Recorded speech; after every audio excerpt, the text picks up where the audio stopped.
আসসালামু আলাইকুম। সংবাদে আপনাদের সবাইকে স্বাগত জানাচ্ছি। আমি ফিরোজ তোহা। শুরুতেই সংবাদ শিরোনাম। বাংলাদেশের সর্বশেষ গুরুত্বপূর্ণ আপডেট সংবাদে আপনাকে স্বাগত। শুরুতেই সংবাদ শিরোনাম, পরে বিস্তারিত। শুরুতেই জানিয়ে দিব, সাবেক এমপি এনামুলকে কারাগারে ব্যাপক মারধর।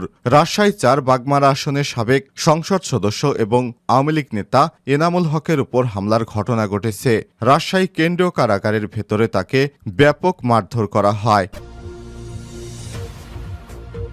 এরপর জানিয়ে দিব, সাবেক আইনমন্ত্রীর 2 পিএ টাকার মেশিন, চাকরি এবং বদলি বাণিজ্য, মাদকের সিন্ডিকেট পরিচালনা, পাহাড় কাটা মালামাল নিয়ে হয়রানি থেকে শুরু করে এমন কোনো অপকর্ম নেই যা করেননি সালাউদ্দিন বাবু এবং শফিকুল ইসলাম সোহাগ। এই দুইজনই ছিলেন সাবেক আইনমন্ত্রী আনিসুল হক এবং কসবা আখাউড়া সাবেক সংসদ সদস্য অ্যাডভোকেট আনিসুল হকের ব্যক্তিগত সহকারী পিএ। এবারে জানাবো, মানুষকে মানুষই মনে করতেন না ফারুক। ভারতীয় সীমান্তবর্তী এলাকা রাজশাহী 1 গোদাগাড়ি তানোর আসনে টানা 4 বারে আওয়ামী লীগের সংসদ সদস্য এমপি হন ওমর ফারুক চৌধুরী। তানোর গোদাগাড়ি সীমান্তবর্তী হওয়ার মাদকের নিয়ন্ত্রণ করতেন ফারুক চৌধুরী নিজেই। ফারুক চৌধুরী প্রায় 700 কোটি টাকা কামিয়েছেন অবৈধভাবে। তিনি ব্যবসায়ীদের কাছ থেকে উচ্চ হারে চাঁদা আদায় করতেন, থাকতেন সবসময় দরবেশের বেশে, কিন্তু মানুষকে কখনোই মানুষ মনে করতেন না। এবারে জানাবো, বিদ্যুৎ খাতে অনিয়ম দুর্নীতি প্রয়োজন না হলেও ভারতের সাথে যৌথভাবে তৈরি করেছিল শেখ হাসিনা রামপাল বিদ্যুৎ কেন্দ্র। এই বিদ্যুৎ কেন্দ্রে নিম্নমানের যন্ত্রপাতি দিয়ে ভরা। এছাড়াও বিদ্যুৎ কেন্দ্র পরিচালনা থেকে সবকিছুর দায়িত্ব রয়েছে ভারতীয়রা, আর বাংলাদেশিরা সমান হারে কিস্তির টাকা পরিশোধ করলেও বাংলাদেশিরা সেখানে অবহেলিত। এ বিষয়ে গুরুত্বপূর্ণ সংবাদ জানাবো বন্ধুরা, সঙ্গেই থাকুন। এবারে জানাবো, যৌথ বাহিনীর অভিযানে গত 21 দিনে 216 অবৈধ অস্ত্র উদ্ধার এবং গ্রেপ্তার 92। অবৈধ অস্ত্র উদ্ধারে যৌথ বাহিনী চলমান অভিযান। সারা দেশ থেকে গত 21 দিনে 216টি আগ্নেয়াস্ত্র উদ্ধার এবং 92 জনকে গ্রেপ্তার করা হয়েছে। আজ বুধবার পুলিশ সদর দপ্তর থেকে এক সংবাদ বিজ্ঞপ্তিতে বিষয়টি জানানো হয়েছে। এবং সর্বশেষ জানিয়ে দিব, লেবাননে এবার স্থল অভিযানের প্রস্তুতি ইসরায়েলের। লেবাননে স্থল হামলার প্রস্তুতি নিচ্ছে দখলদার ইসরায়েল, এমনটাই জানিয়েছে ইসরায়েলের সামরিক প্রধান হারজি হালেবি। এছাড়াও ইসরায়েলি বাহিনী বলছে তারা 2 ব্রিগেড রিজার্ভ সৈন্যকে ডেকেছে। অন্যদিকে লেবাননে ইসরায়েলের মারাত্মক বিমান হামলায় 3য় দিনের মতো অব্যাহত রয়েছে। বৃহস্পতিবার 26শে সেপ্টেম্বর এক প্রতিবেদনে সব তথ্য জানিয়েছে কাতার ভিত্তিক সংবাদ মাধ্যম আল জাজিরা। এদিকে লেবাননে ইসরায়েলের সর্বশেষ হামলায় বুধবার আরও 72 জন প্রাণ হারিয়েছেন, আহত হয়েছে আরও প্রায় 400 মানুষ। এতে করে গত কয়েকদিন লেবাননে ইসরায়েলের হামলায় নিহতের সংখ্যা 620 ছাড়িয়ে গেছে। প্রিয় দর্শক, এতক্ষণ শুনছিলেন সংবাদ শিরোনাম, এবারে বিস্তারিত। তবে তার আগে বন্ধুরা, অনুরোধ থাকবে এই সংবাদটিতে একটি লাইক দিন। এই চ্যানেলে আপনি নতুন হয়ে থাকলে আমাদের সংবাদটি দেখতে দেখতে চ্যানেলটি সাবস্ক্রাইব করে রাখুন। কমেন্ট করে বন্ধুরা জানিয়ে দিন আপনি বিশ্বের কোন দেশ থেকে আমাদের সংবাদটি দেখছেন। জানিয়ে দিন বন্ধুরা এ সংবাদ সম্পর্কে আপনার গুরুত্বপূর্ণ মতামত। এবারে বিস্তারিত। সাবেক এমপি এনামুল হককে কারাগারে ব্যাপক মারধর। রাজশাহী 4 বাগমারা আসনের সাবেক সংসদ সদস্য আওয়ামী লীগ নেতা এনামুল হকের উপর হামলার ঘটনা ঘটেছে। বুধবার 25শে সেপ্টেম্বর সন্ধ্যায় রাজশাহীর কেন্দ্রীয় কারাগারের ভেতরে তাকে ব্যাপক মারধরের শিকার হতে হয়। গ্রেপ্তারের পর তিনি কারাগারে যে সেলে আছেন ওই সেলে থাকা কয়েকজন কয়েদি তার উপর হামলা চালিয়েছে বলে কারাগার সূত্র থেকে নিশ্চিত করা হয়েছে। পরে এনামুল রাজশাহী মেডিকেল কলেজ হাসপাতাল রামেকে প্রাথমিক চিকিৎসা দেয়া হয়।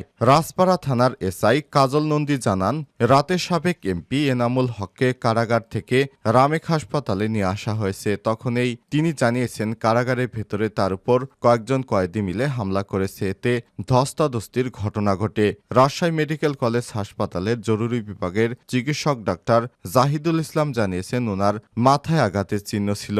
কয়েদিরা তাকে মারধর করে কারা পুলিশ বিষয়টি নিশ্চিত করেছে। প্রথমে তাকে কারা হাসপাতালে চিকিৎসা দেওয়া হয়। অবস্থার অবনতি হলে কারা কর্তৃপক্ষ রামেক হাসপাতালে স্থানান্তর করে, সেখানে চিকিৎসা দিয়ে আবারও কারাগারে পাঠানো হয়েছে তাকে। গত 23শে সেপ্টেম্বর সাবেক এমপি এনামুল হকের জামিন নামঞ্জুর করে কারাগারে পাঠায় রাজশাহী সিনিয়র জুডিশিয়াল ম্যাজিস্ট্রেট। প্রথম আলোর বিচারক হাদিউজ্জামান গত 16ই সেপ্টেম্বর রাজধানীর আদাবরে নিজ বাড়ি থেকে তাকে গ্রেপ্তার করে র্যাবের একটি দল।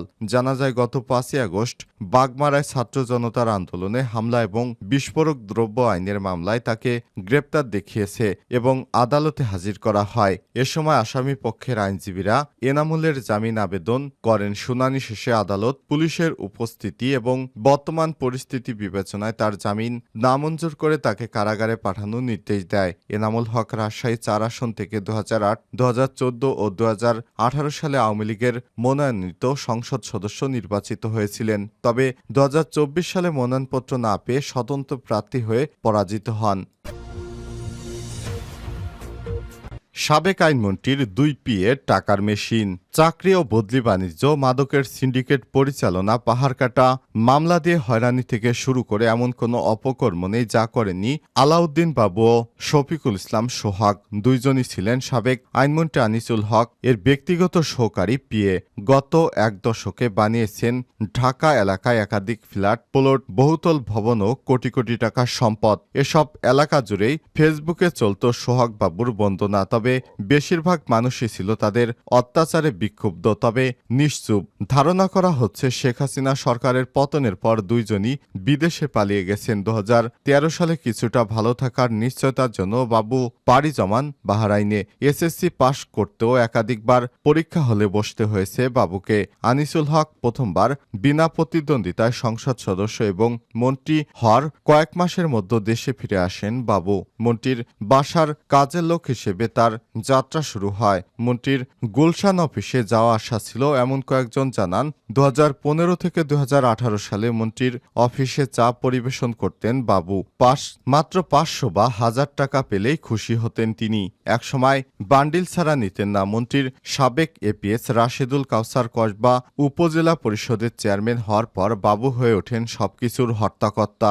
2018 সালে পিএ পদে নিয়োগ দেওয়ার পর বাবু অন্যরূপে বেরিয়ে আসতে শুরু করে। সাবেক এই আইনপন্থীর চাচাতো ভাই শফিকুল ইসলাম ভূঁইয়া বলেন, বাবু এবং সোহাগের অপকর্মের কথা বলে শেষ করা যাবে না। কি হতো না হতো তার ইশারায় সবই হতো। তিনি অপকর্মের হোতা। তাদের অত্যাচারের ক্ষোভে মন্ত্রীর বাড়িটাও আগুন দিয়ে পুড়িয়েছে এলাকাবাসী। 10 বছর বাবু সোহাগের ভয়ে এলাকায় কথা বলতে পারেনি কেউ। এ কারণে ক্ষোভেরই বহিঃপ্রকাশ করেছে সবাই। মানুষকে মানুষই মনে করতেন না ফারুক। ভারতীয় সীমান্তবর্তী এলাকা রাজশাহী 1 গোদাগাড়ী আসনে টানা 4 বার আওয়ামী লীগের সংসদ সদস্য এমপি হন ওমর ফারুক চৌধুরী। তানোর গোদাগাড়ী সীমান্তবর্তী হওয়ার এলাকায় মাদকের নিয়ন্ত্রণ করতেন ফারুক চৌধুরী। শুধু হেরোইন ব্যবসায়ীদের কাছ থেকেই তিনি প্রায় 700 কোটি টাকা কামিয়েছেন বলে জানা গেছে। মাদক ব্যবসায়ীদের থেকে বিলাসবহুল দামি গাড়িসহ নানা উপকৌটন নেওয়া ছিল তার নেশা। গোদাগাড়ী শীর্ষ হিরোইন ব্যবসায়ীদের নিজেই নার্সিং করতেন সদ্য সাবেক এমপি ওমর ফারুক। তার নিয়ন্ত্রণাধীন মাদক ব্যবসায়ীরা যাতে কোথাও বিপদের সম্মুখীন না হয় সেজন্য তিনি কৌশলে মারধরও করতেন। এভাবেই তিনি হয়ে ওঠেন সীমান্তে মাদক ব্যবসার গডফাদার। 2018 সালে স্বরাষ্ট্র মন্ত্রণালয়ের এক প্রতিবেদনে এমপি ফারুককে মাদক ব্যবসায়ীদের পৃষ্ঠপোষক হিসেবে উল্লেখ করেছে। এমপি থাকাকালীন 1.5 যুগে তিনি এলাকায় নিয়োগ বাণিজ্য করে অন্তত 400 কোটি টাকা হাতিয়ে নিয়েছেন। অর্থ আর সম্পদের নেশায় ডুবে থাকা এমপি মানুষকে নানা হিসেবে তোয়াক্কাই করতেন না। শিক্ষক থেকে শুরু করে দলীয় নেতাকর্মী এবং এলাকার মানুষদেরকে মারধর, গালমন্দ, বকাবকি, নৈমিত্তিক ঘটনা ছিল তার। এমনকি জোর করে আওয়ামী লীগের নেতাকর্মীদের বাড়িও নিজের নামে লিখে নিয়েছেন তিনি। এভাবেই মানুষকে অত্যাচার করতেন তিনি। প্রয়োজন না হলেও ভারতের সাথে যৌথ রামপাল বিদ্যুৎ কেন্দ্র তৈরি করেছে শেখ হাসিনা।